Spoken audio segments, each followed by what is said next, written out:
ये कहानी तब की है जब मैं 16 साल का था। मेरे पिताजी की तरफ का एक चचेरा भाई मुझसे मेरे पिताजी से मिलने आया था।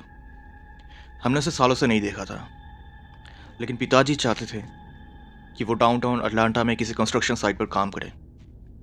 उसने मना कर दिया क्योंकि उसके पास पहले से ही एक ट्रक ड्राइवर की नौकरी थी।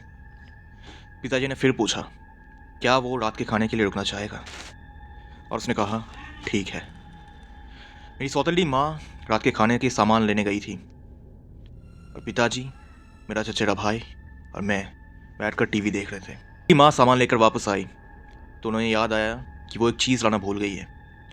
उन्होंने मेरे चचेरे भाई से कहा कि वो वापस दुकान जाकर वो चीज़ ला सकता है या नहीं।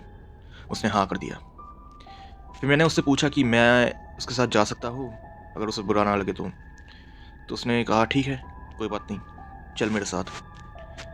जब हम दुकान से वापस आ रहे थे तो मैंने उसे एक ऐसी बात बताई जो लगभग एक हफ्ते पहले अपने मन में दबाए हुआ था। मैंने उसे बताया कि मैं रात में चुपके से नीचे आकर अपना प्ले स्टेशन खेलता था। जब मैं खेल रहा होता था तो अचानक मुझे ऐसा महसूस होता था कि कोई मुझे पीछे से देख रहा है। मैं कभी भी अपनी पीठ किसी खुली जगह की तरफ नहीं बैठता था, और जब भी मैं पीछे मुड़ता था तो मुझे पीछे एक काली परछाई जैसी आकृति खड़ी दिखाई देती थी। इससे मैं बुरी तरह डर जाता था, इसलिए मैं सारी लाइटें जला देता था, जिससे रात में चुपके से नीचे जाने का मेरा जो रास्ता था वो लगभग खुल ही जाता था। लेकिन उसके अगले रात जो हुआ उसने मुझे सबसे ज़्यादा डरा दिया।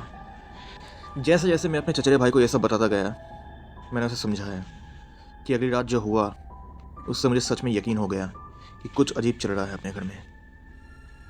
मैं रोज़ की तरह स्कूल गया, घर आया, अपना रोज़ का काम किया और बस आराम करने लगा। सब कुछ बिल्कुल सामान्य था, लेकिन उस रात मुझे नींद नहीं आई, पता नहीं क्यों। खैर, कोई चीज़ मुझे जगाए हुए थी।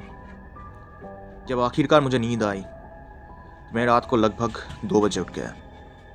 मुझे वो रात आज भी याद है जैसे कल की ही बात हो।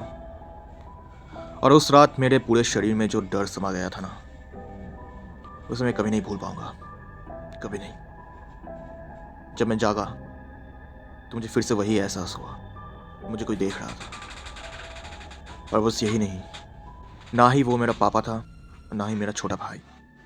ऐसा लगा जैसे कोई लंबा सा साया, मुझे नहीं पता कौन, मुझे नहीं पता क्या।